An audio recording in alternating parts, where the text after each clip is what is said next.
नमस्कार, मी गिरीश निकम. पासवर्ड श्रीमंतीच्या या खास कार्यक्रमात तुमचं मनापासून स्वागत. सुरुवातीला मी सर्वांना दिवाळीच्या शुभेच्छा देतो. ही दिवाळी सगळ्यांना सुख समाधानाची आणि भरभराटी जाओ अशा शुभेच्छा देतो. आज आपण चर्चा करणार आहोत गुंतवणूक हीच खरी आयुष्याची दिवाळी या विषयावर मार्गदर्शन करणार आहेत शशांक रावले. विषयाकडे वळण्यापूर्वी मी शशांक सरांचं आमच्या स्टुडिओमध्ये स्वागत करतो आणि थोडक्यात त्यांची ओळख करून देतो. शशांक रावले हे एसआर कन्सल्टन्सीचे डायरेक्टर आहेत, तसंच ते शेअर ट्रेडिंग मधील तज्ज्ञ आहेत आणि फायनान्शियल ट्रेनर देखील आहेत. टेक्निकल अॅनालिस्ट, शेअर गुंतवणूक आणि ट्रेडिंग सल्लागार म्हणून देखील ते कार्यरत आहेत. तर चला विषयाकडे वळूया आपण. अगदी सुरुवातीलाच आपला विषयाचा जो केंद्रबिंदू आहे की तुम्ही असं म्हणालात की गुंतवणूक करणं म्हणजेच आयुष्याची खरी दिवाळी आहे, असं का म्हणतात? पहिले तर काही बोलायच्या आधी आपल्या प्रेक्षकांना दिवाळीच्या हार्दिक शुभेच्छा. तुमची ही दिवाळी भरपूर भरभराटी जाओ. तुमच्या आयुष्यात फायनान्शियल इंडिपेंडन्स भरपूर आणि त्याच्यामुळे आमचा थोडासा सहभाग असू त्याच्यामध्ये. आणि आपला जो प्रश्न आहे की बाबा गुंतवणूक हीच आयुष्याची खरी दिवाळी का आहे, तर माझं म्हणणं असं आहे की दिवाळी म्हणा किंवा गणपती म्हणा किंवा जे आपल्या मराठी संस्कृतीत सण भरपूर आहेत, राईट. बरोबर. आणि या सणांवरती आपला भरपूर खर्च होत असतो. ओके, जेव्हा सण येतात तेव्हा आपण बघत नाही आपला इन्कम किती आहे आणि आपला खर्च किती आणि आपण बिंदास हात आखडता येत नाही. अगदी सर्वच त्यावेळी जेव्हा तुमच्या हातात जेव्हा पैसे असतात, ओके, जेव्हा तुम्ही खर्च करता त्यावेळी थोडासा पैशातला भाग गुंतवणुकीकडे पण द्या. का? कारण जर आज आपला जो रेग्युलर इन्कम आहे, ऍक्टिव्ह इन्कम, दोन टाईपचे इन्कम असतात. एक असतं ऍक्टिव्ह इन्कम, दुसरं असतं पॅसिव्ह इन्कम. ऍक्टिव्ह इन्कम म्हणजे काय? तुम्ही आज जे काही नोकरी किंवा व्यवसाय करता त्यातनं तुमचा जो इन्कम येतो that is your active income.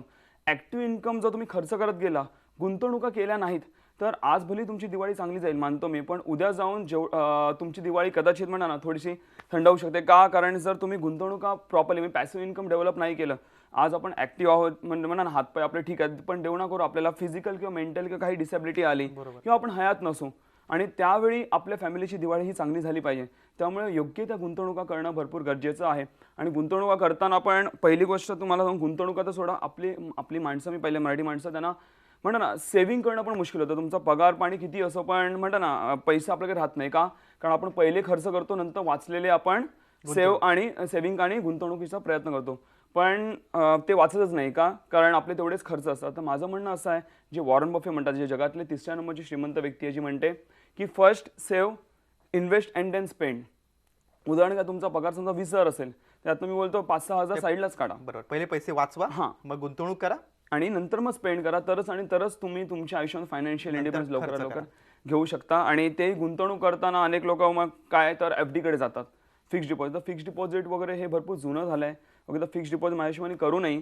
आणि कारण फिक्स्ड डिपॉझिट तुम्हाला जे रिटर्न्स येतात ते महागाईच्या फार कमी रिटर्न्स देतात. तर अनेक अशा इतर गुंतवणुका आहेत ज्याच्यात तुम्ही चांगल्या तऱ्हेने पैसे कमवू शकता. रिअल इस्टेट आहे. येस, अनेक गुंतवणूक आहे. जसं की लेट मी टेल यू, मार्केटचा जेवढा पण पैसा आहे, okay, mutual fund, banking, insurance, यांचा जेवढा पण पैसा आहे तो घुमून फिरून फक्त 2च गोष्टी मिळतात, ते आहे इक्विटी अँड प्रॉपर्टी. तर त्याच्या आयुष्यामध्ये तुम्ही केलं पाहिजे. अगदी बरोबर आहे. उद्या लक्ष्मीपूजन आहे, तर लक्ष्मीपूजनच्या मुहूर्तावर प्रत्येकाचा इन्व्हेस्टमेंट प्लॅन कसा असला पाहिजे? लक्ष्मीपूजन, आपल्याला एक गोष्ट लक्षात ठेवा की आपल्या लक्ष्मीपूजनाच्या दिवशी आपण लक्ष्मीची पूजा करतो, त्याच हिशोबाने इव्हन आपल्याकडे लक्ष्मी अट्रॅक्ट झाली पाहिजे, लक्ष्मी आपल्याकडे आली पाहिजे, त्या देखील तुम्हाला काही प्रयत्न केले पाहिजे. त्याचा अर्थ आपण तुम्हाला जसं मी म्हटलं की आपण दिवाळी आणि सणांच्या वेळी आपण म्हणा ना खर्चाची प्लॅनिंग करत असतो, पण कोणीच म्हणतं ना सेव्हिंग आणि इन्व्हेस्टमेंटची प्लॅनिंग करत नाही. तर तुमच्या खर्चाचा प्लॅन थोडंसं कमी करा, ओके, कमी करा आणि तुमचं सेव्हिंग आणि इन्व्हेस्टमेंटचा प्लॅन थोडा वाढवा, ज्याने का म्हणा तुमचं आयुष्य, दीर्घकालीन आयुष्य तुमचं भरपूर चांगलं जाईल आणि त्यातून आर्थिक स्थैर्य सुद्धा येईल. येस, नक्कीच आर्थिक स्थैर्य तुम्हाला येईल. आणि हे करत असताना तुम्हाला एक गोष्ट लक्षात घ्या की जर तुम्ही ना लक्ष्मीला जर तुम्हाला अट्रॅक्ट करता, तुम्ही जर नको तिकडे खर्च करत राहिला, तुमच्या हातात एक दिवस लक्ष्मी निघून जाईल. का? कारण आपल्याला म्हणतं ना खर्च करायची सवय लागत आहे. तर असं आपल्या मराठीत म्हटलं ना, हंतरून पाहून हातपाय पसरा. तर त्या हिशोबाने तुम्ही करा आणि लक्ष्मी नक्कीच तुमच्याकडे योग्यरित्या गुंतवणूक केली, नक्कीच तुमचे पैसे. खर्च करायची सवय नको, तर सेव्हिंगची सवय पाहिजे, इन्व्हेस्टमेंटची सवय पाहिजे. दिवाळी म्हटलं की बोनसचा विषय रंगतोच लगेच. अनेकांना बोनस मिळालेला आहे, काही कंपन्यांमध्ये मिळत नाही, मात्र काही कंपन्यांमध्ये भरपूर मिळतो, सरकारी कर्मचाऱ्यांना देखील मिळतो. तर या बोनसची रक्कम कुठे गुंतवली पाहिजे? ओके, पहिले सांगतो, यातले पण अनेक बोनस मिळाले की अनेक लोक सोनं, चांदी, कपडे याच्यामध्येच खर्च करतात. Yes, absolute right. जेव्हा आपल्याला बोनस मिळतो तेव्हा आपल्या डोक्यात एक फिक्स असतं की बोनस मिळालं या दिवाळीसाठी मिळालं, म्हणजे दिवाळीमध्येच मी खर्च करणार. ओके. पण एक गोष्ट लक्षात घ्या की सरांनी म्हटलं की अनेक लोकांना बोनस मिळत देखील नाही आणि तुम्ही जर म्हणा तुम्हाला जो बोनस मिळाला असेल, you are the happiest person की तुम्हाला बोनस मिळालाय, तर त्याचा योग्यरित्या वापर करा. असं समजा की मला बोनस मिळालाच नाहीये, बरोबर. आणि जो तुमचा जो इन्कम आहे, जो ऑलरेडी तुमचा जो सॅलरी आहे, त्याच्यावरतीच तुमची दिवाळी साजरी करायचा प्रयत्न, तो योग्यरित्या गुंतवणूक करा. मी तुम्हाला गॅरंटी देतो, मी प्रॉपररित्या गुंतवणूक केली, याचं प्रशिक्षण आम्ही देखील देतो, तर पुढे जाऊन ह्याच्याहून तुमची रंगतदार दिवाळी होऊ शकते. हां, मी असं नाही म्हणत की पूर्ण गुंतवा, जर प्रयत्न करा की जास्तीत जास्त पैसे गुंतवा आणि त्यातनं थोडेफार पैसे तुम्ही वापरू शकता जर पाहिजे असेल. म्हणून माझा इच्छा असेल की तुम्ही जास्तीत जास्त पैसे गुंतवणूक करा, ज्याने का तुमच्या पैशाला भरपूर जास्तीरित्या वाढ. बरोबर. मग बोनसची रक्कम अगदी छोटी असेल, 10-15 हजार असेल तरी सुद्धा चालेल, पण गुंतवणूक केलीच पाहिजे. तेवढ्या रकमेतही काही टक्के वाटा हा तुम्ही इन्व्हेस्टमेंटकडे दिला पाहिजे. नक्कीच नक्कीच. इट्स नॉट इम्पॉर्टंट की आपल्याकडे किती रक्कम आहे ना, योग्यरित्या पैशाला पैसा लागतो. म्हणजे तुम्ही जरी भले छोटी रक्कम असो, पण योग्य ठिकाणी जर गुंतवणूक केली तर तुम्हाला कदाचित माहिती पण असेल त्याचा किती मोठं फळ तुम्हाला येऊ शकतो. मला म्हणजे गुंतवणूक करणं फार गरजेचं आहे. अगदी बरोबर आहे. तुम्ही मगाशी म्हटलात की फिरून फिरून सगळा पैसा हा शेअर मार्केटमध्ये येतो किंवा रिअल इस्टेटमध्ये येतो. तर शेअर मार्केट म्हटलं की लोक थोडंसं दचकतात, नको बाबा धोका असतो त्यामध्ये. तरी सुद्धा काही लोकांना एक प्रसिद्ध कंपन्यांचे शेअर्स, बाबा हे चांगले आहेत, त्याला भविष्यात वाढ होऊ शकते म्हणून काही कंपन्यांचे शेअर्स ते घेतात आणि काही दिवस ठेवतात. मग त्या संदर्भात थोडंसं मार्गदर्शन करा. आणि दुसरं म्हणजे आणखी काही इन्व्हेस्टमेंटचे काय प्लॅन्स असू शकतात, काही सोर्स असू शकतात का? तुम्ही मगाशी म्हटलात की एफडी नको, मग म्युच्युअल फंड आहे, सोनं आहे. आता दिवाळी म्हटले तर अनेक जण सोनं घेऊन ठेवतात की बाबा पुढे मुलीच्या लग्नाला, मुलाच्या लग्नाला ते सोनं उपयोगी पडू शकतं. तर हे कितपत योग्य आहे?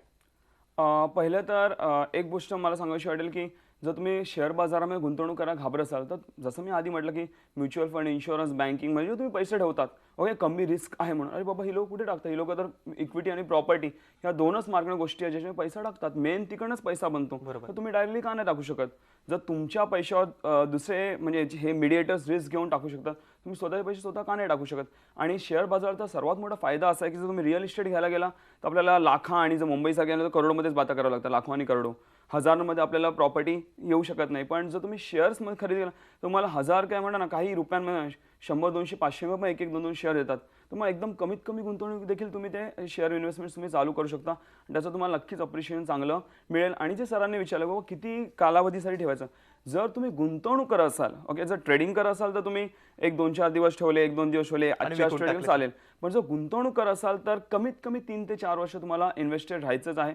तरच तुम्हाला चांगला परतावा मिळायचा असेल तर 3 ते 4 वर्ष तुमची गुंतवणूक तिथे राहिली पाहिजे. नक्कीच. का ह्याचं मी कारण सांगतो. कारण जेव्हा तुम्ही शेअर बाजारात पैसे गुंतवता त्यावेळी तुम्ही कंपन्यांना बिझनेस करण्यासाठी पैसे हे देता.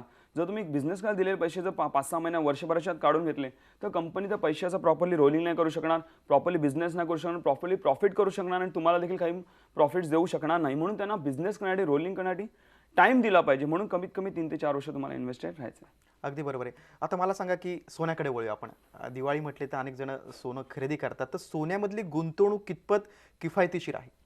हां, आपल्या मराठी संस्कृतीमध्ये असं आहे की म्हणा सोनं खरेदी करणं शुभ आहे, मानतो मी. तुम्ही करा सोनं खरेदी. पण एक गोष्ट लक्षात आहे, सोनं ही इन्व्हेस्टमेंटची गोष्ट नाही आहे. It's not an investment product, it's a hedging product.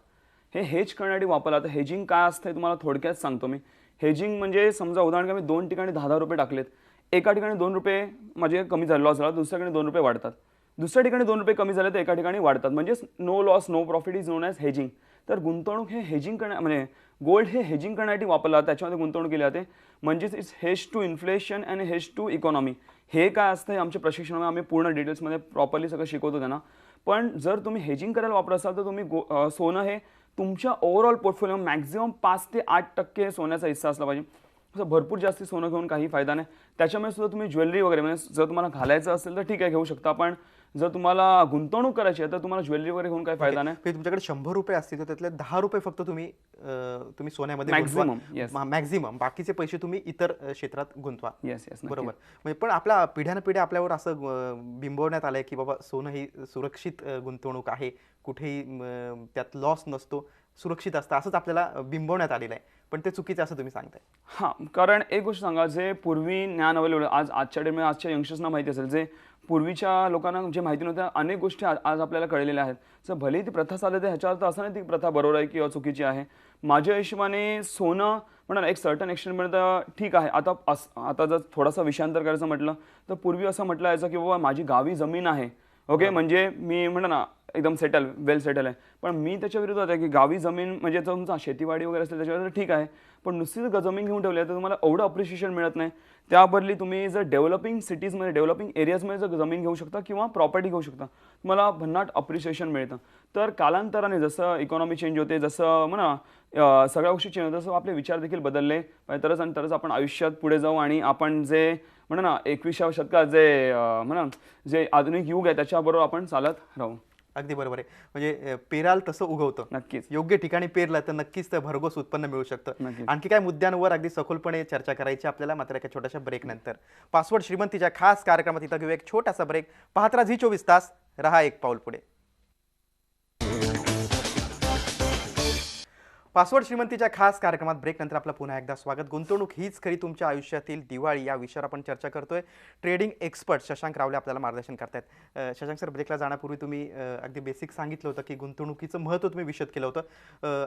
मला सांगा की ॲप्रिसिएटिंग ॲसेटमध्येच गुंतवणूक केली पाहिजे, याचं महत्त्व तुम्ही कसं सांगाल? ओके, हे सांगण्याचा अर्थ असा आहे की आता आपण आधी बोललो की बाबा गुंतवणूक करा, तर मी अनेक माणसं पहिले गुंतवणूक करतात पण काय घेतात, तर गाडी घेतात, मोबाईल फोन घेतात, अशा गोष्टी घेतात ज्याच्यामध्ये म्हणतात ना ती गुंतवणूक नाही, ती तुमच्या वापराच्या वस्तू आहेत. काही भौतिक गोष्टी किंवा उपभोगाच्या गोष्टींवर पैसे हां. जास्त खर्च करतात. आणि ते डेप्रिशिएटिंग ॲसेट आहेत. म्हणजेच काय, जर तुम्ही आज गाडी घेतली मग किती महागडी असो, उद्या सकाळी जाऊन विका, तुम्हाला कमी रेटच मिळणार.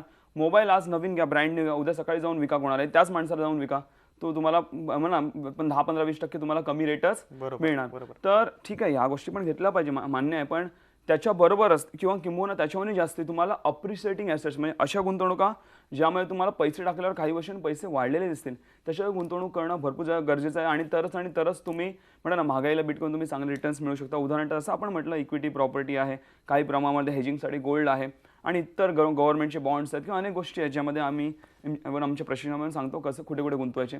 तर ह्याच्यावर गुंतवले तरच तुमचे पैशाला वाढेल. जर तुम्ही जास्त डेप्रिशिएटिंग ॲसेट्समध्ये गुंतवत गेला तर असं म्हटलं आता if you buy those things which you don't require today, you have to sell those things which you don't require no which you actually require tomorrow. बरोबर, असं आहे. म्हणून मग आज अशा गोष्टींवर खर्च करू नका ज्या गरजेच्या नाही. उद्या जाऊन तुम्हाला अशा वस्तू विकाव्या लागतील ज्या तुम्हाला ॲक्च्युअली गरजेच्या होत्या. एवढी कधी वेळ आणायला देऊ नका. म्हणून कमीत कमी खर्च डेप्रिशिएटिंग ॲसेट्सवर करा आणि अप्रिशिएटिंगवर जास्ती करा. बरोबर.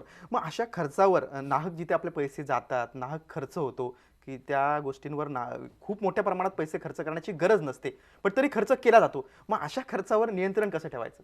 ओके, दिवाळीचा मुका आहे तर दिवाळीबद्दल मी पहिलं तर सांगेन की आजच्या डेटमध्ये आपण दिवाळीच्या जवळ येते तेव्हा आपण जी दिवाळीला वस्तू लागतात, मग ते फटाके असो, काही प्रमाणात माझं तर म्हणणं आहे, मला आनंद आहे की आपले फटाके म्हणा ना एक अवेअरनेस झाला की भरपूर फटाके कमी झाले आणि त्यामुळे पोल्युशन भरपूर कमी झालं ना, नॉईज आणि एअर पोल्युशन. 24 तास सुद्धा एक मोहीम राबवते Yes, मला पर्यावरण पूरक दिवाळी म्हणून. येस आणि तशी विद्यार्थ्यांना शपथही दिली जाते की फटाके फोडू नका म्हणून. येस, नक्कीच ते मला भरपूर आवडलं.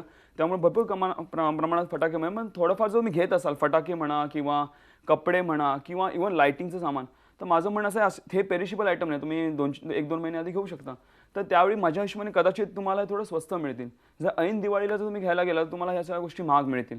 तर हां, जिकडे डिस्काउंट्स लागले तिकडे ठीक आहे, पण नाहीतर बघायला गेलं तर ह्या गोष्टी महाग मिळतात. तर माझं म्हणणं असं आहे की थोडं लवकर घेऊन ठेवा. आम्ही देखील तेच करतो. दिवाळीच्या ऐनवेळी मग आम्ही ह्या गोष्टी घेत नाही. इव्हन मार्केटमध्ये गर्दी पण असते, सगळं असतं आणि आपल्याला रेट देखील महाग मिळतो. तर अशा एक आहे. आणि सेकंडली जर तुमच्या खर्चावर जर तुम्हाला नियंत्रण ठेवायचं असेल तर एक छोटीशी गोष्ट मी तुम्हाला सांगतो काय करू शकता. म्हणजे तुम्ही कुठे शॉपिंगला निघता किंवा इव्हन दिवसात सकाळी बाहेर निघता, त्यावेळी तुमच्या जे काही खिशात पैसे असतील, संध्याकाळी घरी आल्यानंतर मी कुठे कुठे पैसे खर्च केले ह्याचा हिशोब लिहायचा. मला भले तो 1 रुपया असो, 1000 असो, 1 लाख असो, लिस्ट बनवा, त्याची लिस्ट बनवा. त्यानंतर तुम्ही चेक करा की बाबा हे खर्च करणं गरजेचं होतं का, मला जरुरी होतं का ही गोष्ट. तुम्हाला कळेल की 50-60% हा तुमचा नाहक खर्च झालेला. उदाहरण म्हटलं तर मी अशी मुलं पाहिली आहेत की 15-20 हजार सॅलरी आहे आणि 25,000 मोबाईलच वापरत आहेत. आणि त्याच्यामध्ये आणखी मोठी गोष्ट आहे, त्यांना त्या मोबाईलमध्ये काय काय फंक्शन हेच माहीत नाही. फक्त दुसऱ्यांनी घेतला म्हणून घेतात. काय गरज आहे? तुला जेवढी गरज आहे तेवढं घे ना. तेच पैसे योग्यरित्या गुंतवलेस चांगल्या ठिकाणी तर तू असं होईल की म्हणा ना एक मोबाईलचं मोठं दुकान उडू शकतं एक दिवस, म्हणजे चांगले पैसे आले तर. म्हणून अशा चुकीच्या गुंतवणूक फक्त म्हणा ना बाहेरचा दिखावा त्याच्या मागे जाऊ नका. अशा अनेक गोष्टी जिकडे आपण खर्च करू शकतो. तर पण म्हणा ना, पण आपल्याला स्वतःवरती नियंत्रण ठेवलं पाहिजे, हे माझं म्हणणं आहे. बरोबर, म्हणजे गरज नसताना खर्च करू नका. मला एक विचारायचं वाटतं की महागाई वाढते, सगळ्या वस्तूंच्या किमती वाढत आहेत, मात्र त्या मानात सामान्य माणसाचा पगार काय वाढत नाही. मग अशा वेळेला तुम्ही त्याला तो आर्थिक समस्येत सापडलेला असतो, अशा वेळेला तुम्ही अशा माणसाला काय सल्ला द्याल?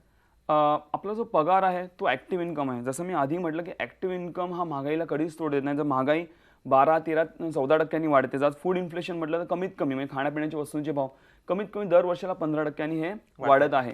गव्हर्नमेंट जो आपल्याला आकडा देते त्याच्यामध्ये तुम्हाला मसाल्याचे भाव हे ते आता मसाले 2-3% वाढतात दर वर्षाला भाव.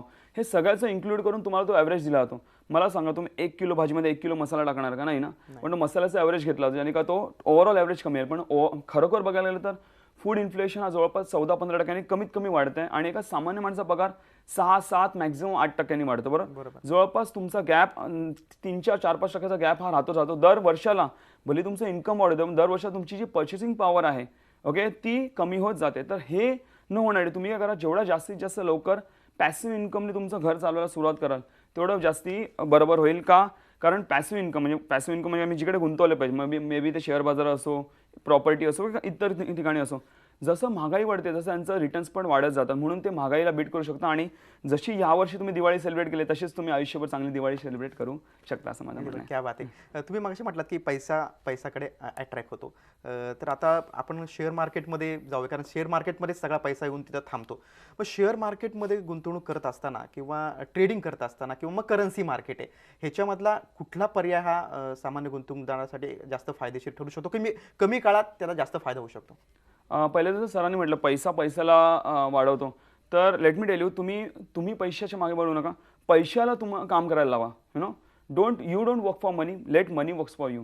ज्यावेळी तुमचा पैसा तुमच्यासाठी काम करायला लागेल त्यावेळी तुम्हाला काम करायची गरज नाही. तुम्ही तुमच्या पैशाला फक्त चालायला शिकवा, तो स्वतःच पळायला लागेल. आणि जर तुम्हाला ट्रेडिंग किंवा इन्व्हेस्टमेंट चालू करायचं आहे, पहिलं आपण थोडक्यात ट्रेडिंगबद्दल बोलू. तर आपल्याकडे अनेक ॲसेट्स आहेत ज्यावेळी आपण ट्रेडिंग करू शकतो आणि आपला फावला वेळ भरपूर चांगल्या रीतीने पैसे कमवून घालू शकतो. तर एक सामान्य व्यक्ती असं आपण गेल्या वेळी करन्सी ट्रेडिंगबद्दल घेतलेलं, तर करन्सी मार्केट पण एक म्हणा ना त्याच्यात व्हॉलेटिलिटी म्हणजे मुवमेंट कमी आहे आणि साधारणतः एक भरपूर चांगला फायदा त्याच्यामुळे होतो. करन्सी आणि इक्विटी म्हणजे शेअर्स ट्रेडिंग यामध्ये म्हणजे कॅश मार्केट ज्याला बोलतो म्हणजे ॲक्च्युअल शेअर्सची खरेदी आणि विक्री, त्यामध्ये देखील तुम्ही ट्रेडिंग करून भरपूर चांगल्या रीतीने पैसे कमवू शकता. आणि एक म्हणा ना एक भले गृहिणी असो किंवा एक बिझनेसमॅन असो किंवा एक कोणी नोकरी करणारा व्यक्ती असो, ते कधी बसून ट्रेडिंग करू शकता आणि त्याचा चांगला फायदा होतो. इव्हन कमॉडिटी मार्केट संध्याकाळी 9-11 वाजेपर्यंत कमॉडिटी मार्केट चालू असतं. संध्याकाळी 5-6च्या नंतर ते रात्री 9:30-10 पर्यंत भरपूर छान मुवमेंट असते. तुम्ही ऑफिसमधून घरी आला त्याच्यामुळे पण चांगल्या रीतीने पैसे अगदी बरोबर आहे. तुम्ही आता जे मुद्दे सांगितलेच तेच तुम्ही सखोलपणे विस्तृतपणे तुमच्या वर्कशॉपमध्ये पण सांगता. बरोबर. त्या वर्कशॉप विषयी सुद्धा मी तुमच्याकडनं माहिती घेणार आहे मात्र एका छोट्याशा ब्रेक नंतर. पासवर्ड श्रीमंतीच्या खास कार्यक्रमात इथं घेऊया एक छोटासा ब्रेक. पाहत राहा झी24 तास, रहा एक पाऊल पुढे. ब्रेक नंतर पासवर्ड श्रीमंतीच्या खास कार्यक्रमात तुमचं मनापासून पुन्हा एकदा स्वागत. आणि गुंतवणूक हीच खरी तुमच्या आयुष्यातील दिवाळी या विषयावर आपण चर्चा करतोय. ट्रेडिंग एक्सपर्ट शशांक रावले आपल्याला मार्गदर्शन करतात. ब्रेकला जाण्यापूर्वी शशांक सर आपण अगदी विस्तृत अनेक मुद्द्यांवर चर्चा केली की कसा पैसा कुठं पेरला पाहिजे म्हणजे तिथं तुम्हाला उत्पन्न भरघोस मिळू शकतं, कमी कालावधीमध्ये कसा फायदा मिळू शकतो. हे तुम्ही जे सगळं सांगितलं हे तुमच्या वर्कशॉपमध्ये पण अत्यंत विस्तृतपणे सखोलपणे सांगितलं. मला वाटतं नाशिक, ठाणे, दादर आणि पुण्यात वर्कशॉप होतात, त्याविषयी सांगा. पहिलं तर आपलं येत्या 3 तारखेला म्हणजे दिवाळीनंतरच लगेच आपलं येत्या 3 तारखेला नाशिकमध्ये वर्कशॉप आहे. संध्याकाळी 5:45 ते 8:45ची वेळ आहे. तुम्हाला ॲड्रेस येतच आहे स्क्रीनवर आणि आमच्याकडे SMS देखील येईल तुम्हाला. पण तुम्ही नाशिकमध्ये येऊन शालिमार चौकात येऊन कोणाला IME म्हणजे इंडियन मेडिकल असोसिएशनचा हॉल विचारा, कोणी सांगेल तुम्ही डायरेक्टली येऊ शकता. 3 तारखेला नाशिकला आहे, त्याच्यानंतर मग 6 तारखेला पुणे येथे आहे, त्याचा ॲड्रेस तुम्हाला येत असेल. त्याच्यानंतर 8 तारखेला ठाणे येथे आहे आणि 9 तारखेला दादर या ठिकाणी आपले सेमिनार्स आहेत, त्याचा तुम्ही लाभ घेऊ शकता. आणि ह्याच्यामध्ये तुम्हाला रजिस्ट्रेशन वगैरे काही गरज नाही, तुम्ही डायरेक्टली येऊ शकता. फक्त आमच्या नंबरचं एक मिस कॉल मारून सोडा आणि तुम्हाला 1 ते 2 दिवसात तुम्हाला ॲड्रेस डिटेल हे सगळे वर्कशॉप मोफत आहेत. हे सगळे वर्कशॉप्स मोफत देखील आहे, तुम्ही डायरेक्टली येऊ शकता तिकडे. आणि या वर्कशॉपमध्ये तुम्हाला पूर्ण माहिती दिली जाईल की कसं ट्रेडिंग करायचं, कसं गुंतवणूक करायची. नुसतं शेअर बाजार नाही, बाकी ठिकाणी कुठे गुंतवून कसे पैसे वाढू शकता, आपण काय काय चुका करतो गुंतवणूक करताना, सगळ्या गोष्टींची माहिती तुम्हाला आमच्या वर्कशॉप्समध्ये दिली जाईल. नक्की. अगदी. आणि ह्याच्यासाठी वयोगटाची पण अट नाहीये. काहीच वयोगटाची अट नाही. अगदी थोडक्यात मला सांगा की शेअर मार्केटमध्ये पैसा गुंतवा, धोका असला तरी घाबरू नका, निश्चित तुम्हाला त्याचे रिटर्न्स चांगले मिळतील. अगदी थोडक्यात शेवटी जाता 2 लाईन्स तुम्ही काय सांगाल प्रेक्षकांना? एक गोष्ट सांगतो, आपला मराठी माणूस दरवेळी म्हणा ना रिस्क घ्यायला घाबरतो. लेट मी प्रत्येक ठिकाणी रिस्क आहे. तुम्ही आमचा कार्यक्रमात ही पण एक वेळेची रिस्क आहे. तुम्ही तुमचा आम्हाला वेळ दिलाय म्हणून तुम्हाला काही योग्य ज्ञान मिळत आहे. तर रिस्क घ्यायला घाबरू नका. आयुष्यात कॅल्क्युलेटेड रिस्क घेणं भरपूर गरजेचं आहे. जसं मी दरवेळी म्हणतो that more the risk you take more you earn, but the risk should be calculated. आयुष्यात कॅल्क्युलेटेड रिस्क घ्या आणि तुमचं आयुष्य नक्कीच भरभराट होईल आणि नक्कीच पुढच्या येणाऱ्या दिवाळी, आजची आणि पुढची दिवाळी तुमची भरपूर भरभराटी जाईल हे नक्कीच बरोबर. म्हणजे आपला कार्यक्रम बघून प्रेक्षकांना, काही प्रेक्षकांना जरी वाटलं की दिवाळीच्या मुहूर्तावर आपल्या उत्पन्नातील काही टक्के वाटा हा गुंतवणूक केली पाहिजे आणि त्यांनी ती अंमलबजावणी केली तर नक्कीच आपल्या कार्यक्रमाचं नक्कीच फलित म्हणावं नक्कीच लागेल. फायदा. तुम्ही इथं आलात, अत्यंत महत्त्वाची माहिती दिलीत, त्याबद्दल धन्यवाद. धन्यवाद. पासवर्ड श्रीमंतीच्या खास कार्यक्रमात आपण इथेच थांबतोय. ताज्या बातम्यांसाठी पाहत राहा झी 24 तास. रहा एक पाऊल पुढे.